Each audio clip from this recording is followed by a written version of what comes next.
Once upon a midnight dreary, while I pondered, weak and weary, over many a quaint and curious volume of forgotten lore, while I nodded, nearly napping, suddenly there came a tapping, as of someone gently rapping at my chamber door. "'Tis some visitor," I muttered, "tapping at my chamber door, only this and nothing more." Distinctly I remember. It was in the bleak December, and each separate dying ember wrought its ghost upon the floor. Eagerly I wished the morrow. Vainly I had sought to borrow from my books surcease of sorrow, sorrow for the lost Lenore, for the rare and radiant maiden whom the angels named Lenore, nameless here, forevermore. And the silken, sad, uncertain rustling of each purple curtain thrilled me, filled me with fantastic terrors never felt before, so that now, to still the beating of my heart, I stood repeating, "'Tis some visitor entreating entrance at my chamber door. Some late visitor entreating entrance at my chamber door. This it is, and nothing more." Presently, my soul grew stronger. Hesitating then no longer, "Sir," said I, "or madam, truly your forgiveness I implore, but the fact is I was napping, and so gently you came rapping, and so faintly you came tapping at my chamber door, that I scarce was sure I heard you."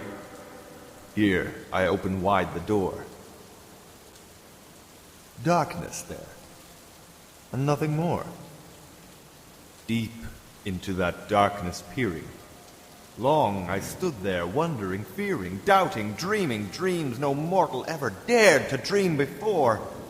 But the silence was unbroken, and the darkness gave no token, and the only word there spoken was the whispered word, "Lenore." This I whispered, and an echo murmured back the word Lenore. Merely this and nothing more. Back into the chamber turning, all my soul within me burning, soon again I heard a tapping, somewhat louder than before. "Surely," said I, "surely that is something at my window lattice. Let me see then what thereat is, and this mystery explore. Let my heart be still a moment, and this mystery explore. 'Tis the wind, and nothing more." Open here I flung the shutter, when, with many a flirt and flutter, in there stepped a stately raven of the saintly days of yore. Not the least obeisance made he, not a minute stopped or stayed he, but with mine of lord or lady, perched above my chamber door, perched upon a bust of Pallas just above my chamber door, perched and sat, and nothing more. Then this ebony bird, beguiling my sad fancy into smiling, by the grave and stern decorum of the countenance it wore.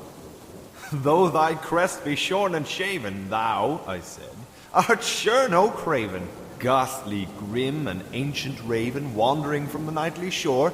Tell me what thy lordly name is on the night's Plutonian shore." Quoth the raven, "Nevermore." Much I marveled at this ungainly fowl to hear discourse so plainly. Through its answer little meaning, little relevancy bore. For we cannot help agreeing that no living human being ever yet was blessed with seeing bird above his chamber door, bird or beast above the sculptured bust above his chamber door, with such name as Nevermore. But the raven, sitting lonely on the placid bust, spoke only that one word, as if his soul in that one word he did outpour. Nothing further then he uttered, not a feather then he fluttered, till I scarcely more than muttered, "Other friends have flown before, on the morrow he will leave me, as my hopes have flown before." Then the bird said, "Nevermore." Startled at the stillness broken by reply so aptly spoken, "Doubtless," said I, "what it utters is its only stock and store, caught from some unhappy master, whom unmerciful disaster followed fast and followed faster, till his songs one burden bore, till the dirges of his hope that melancholy burden bore, of nevermore." but the raven still beguiling all my sad soul into smiling. Straight I wheeled a cushioned seat in front of bird and bust and door. Then, upon the velvet sinking, I betook myself to linking fancy unto fancy, thinking what this ominous bird of yore, what this grim, ungainly, ghastly, gaunt, and ominous bird of yore meant in croaking, nevermore. This I sat engaged in guessing, but no syllable expressing to the fowl whose fiery eyes now burned into my bosom's core.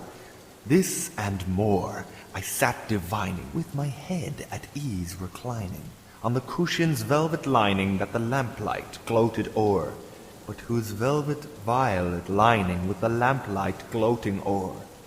She shall press, nevermore.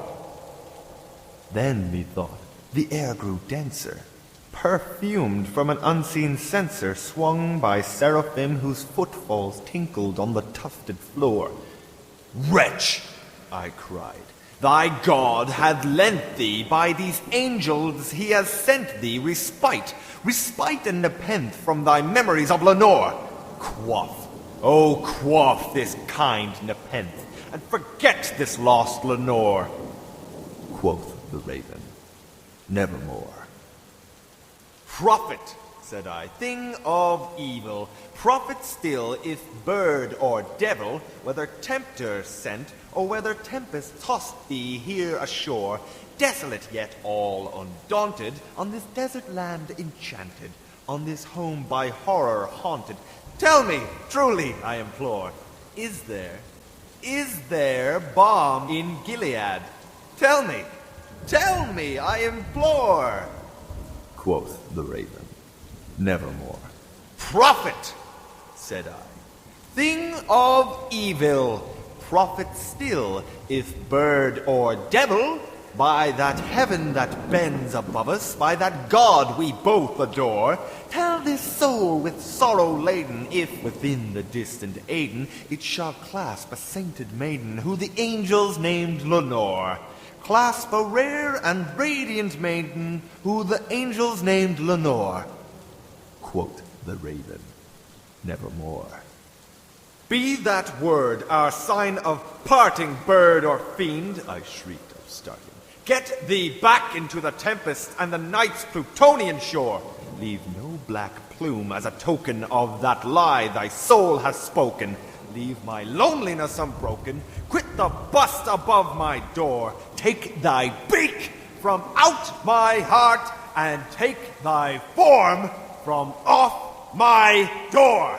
Quoth the raven, nevermore.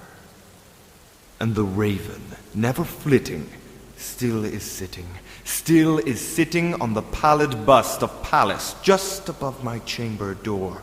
And his eyes have all the seeming of a demon's that is dreaming, and the lamplight o'er him streaming throws his shadow on the floor, and my soul from out that shadow that lies floating on the floor shall be lifted nevermore.